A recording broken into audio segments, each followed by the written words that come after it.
Hello, j'espère que tu vas bien. Nous bénissons le Seigneur qui nous permet aujourd'hui de voir ce jour et nous voulons lui être utiles pour la vie qu'il nous donne. J'ai cette petite histoire là pour toi et de là va découler mon exhortation.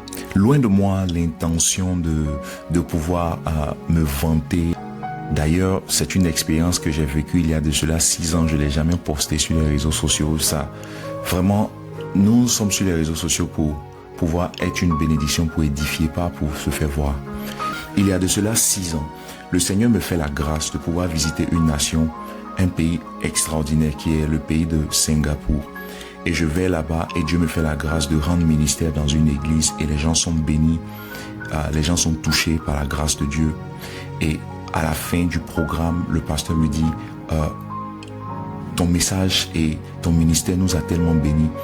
Nous aimerons que tu viennes avec nous en Malaisie, qui est un pays voisin de Singapour. Il faut noter que ce pasteur il est de Singapour, mais il a aussi des membres de famille en Malaisie. Et il dit, au-delà de ça, nous aimerons aussi que tu sois une bénédiction pour le peuple de Dieu là-bas, que tu rendes ministère aussi en Malaisie. Il faut comprendre une chose. Je dis au pasteur, ok, là, nous avons besoin d'appliquer pour un visa avec le passeport que j'ai. Et il me dit, mais c'est pas un problème, on va appliquer pour le visa parce que l'objectif c'était d'aller en Malaisie dans 2 à 3 jours. Je pense qu'ils vont te donner le visa le même jour.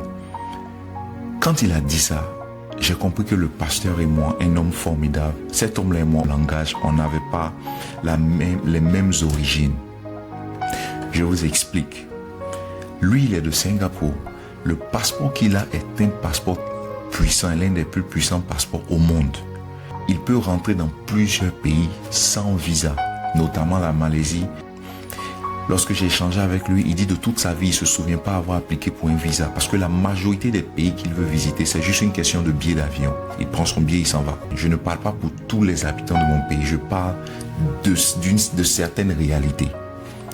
De là d'où je viens, lorsqu'on parle d'application pour un visa, mon frère, ma soeur, tu es d'accord avec moi que souvent tu dois aller dans 40 jours de jeûne, 3 jours de jeûne sec, aller à un programme prophétique où le prophète va te dire de venir avec ton passeport afin qu'il déclare sur toi l'onction de voyage pour que les portes qui étaient fermées s'ouvrent.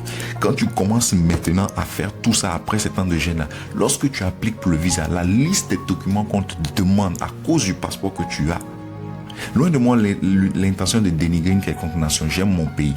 Ok, mais à cause du passeport que tu as, on peut te demander des documents, mais vraiment terribles.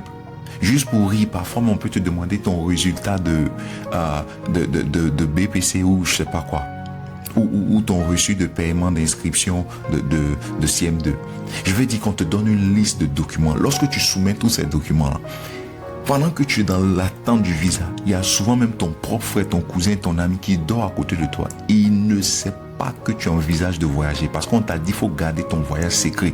Et parce qu'il y a un oncle quelque part qui a bloqué ton voyage. Donc pour que ça soit débloqué, il faut aller dans le secret, il faut faire beaucoup de choses. Juste pour dire que souvent, de là d'où on vient, il y a certaines réalités qui tournent autour des nouveaux pays. De l'autre côté, moi je suis en face d'un homme qui ne connaît pas ce que c'est qu'appliquer pour un visa, qui ne sait même pas ce que c'est pour un visa. Ça m'a ouvert les yeux. Les problèmes pour lesquels toi tu pries, tu gênes là, il y a des gens pour qui ça n'existe pas. Pendant que toi tu es en train de gêner et prier pour que Dieu te donne ton premier interview, pour que tu aies un boulot, il y a des gens sur cette terre qui n'ont jamais une lettre de motivation, ils n'ont même pas de CV. De toute leur vie, ils ont été bénis par des parents qui ont de grandes entreprises. On leur demande juste d'aller à l'école, de se former dans un domaine précis et de venir travailler. De la même manière que tu es en train de gêner pour que Dieu te permette de payer ton loyer, il y a des gens sur cette même terre que Dieu a bénis au travers de leurs parents.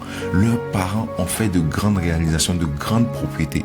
Aujourd'hui, ils ne savent pas ce que c'est qu'un loyer. Ils n'ont jamais payé de loyer toute leur vie. Ils ont grandi, ils ont commencé à travailler. On leur dit, voilà la maison où tu habites. On leur dit, voilà la maison que tu gères. Tu deviens property manager. C'est toi qui gères toutes les propriétés de tes parents et tu prends les loyers. Il ne travaille même pas parce qu'il est property manager. Il s'occupe des propriétés de ses parents.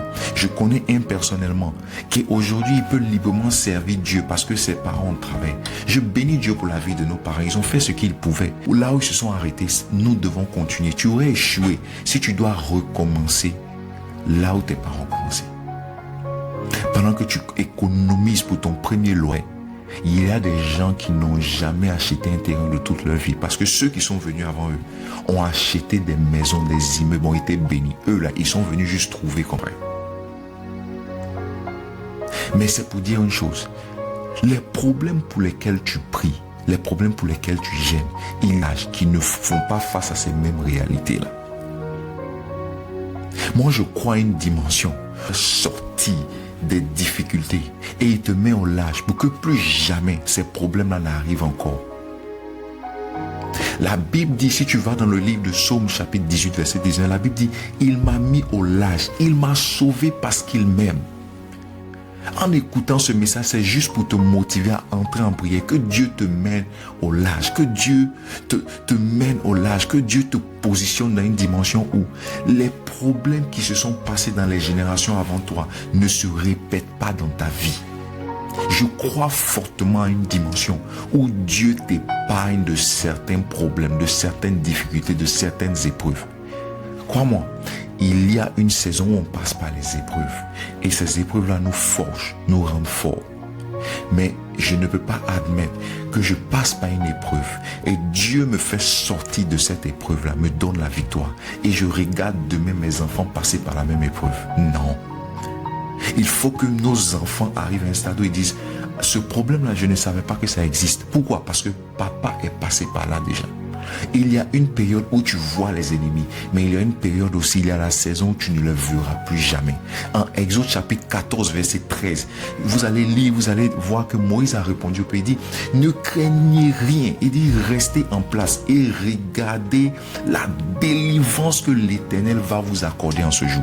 Et il y a une saison où Dieu accorde la délivrance, mais j'aime là, si je me souviens, mais j'aime beaucoup la dernière partie de ce verset, il dit, car les Égyptiens que vous voyez aujourd'hui, vous ne les verrez plus jamais. Il y a une saison d'aujourd'hui et il y a une saison du plus jamais. La saison d'aujourd'hui, c'est peut-être la saison par laquelle tu passes actuellement. Mais crois-moi, Dieu veut te mener au large pour que plus jamais ce problème-là ne se présente et que ceux qui viendront après toi n'entendent même pas parler d'une telle épreuve. Que Dieu te mène au large. Je termine avec ce verset que j'ai à cœur qui dit, Psaume 118 verset 5, la Bible dit, du sein de la détresse, j'ai invoqué l'Éternel. L'Éternel m'a exaucé, m'a mis au large. Quand cette année l'Éternel t'exauce et te met au large au nom de Jésus, dans une saison du plus jamais, que plus jamais tu ne passes par la dépression par laquelle tu es passé, que plus jamais tu ne passes par cette difficulté financière que tu as expérimentée, que plus jamais les difficultés par lesquelles ceux qui t'ont précédé sont passés ne se présentent devant toi. Que Dieu te bénisse abondamment au nom de Jésus. Passe une très bonne journée.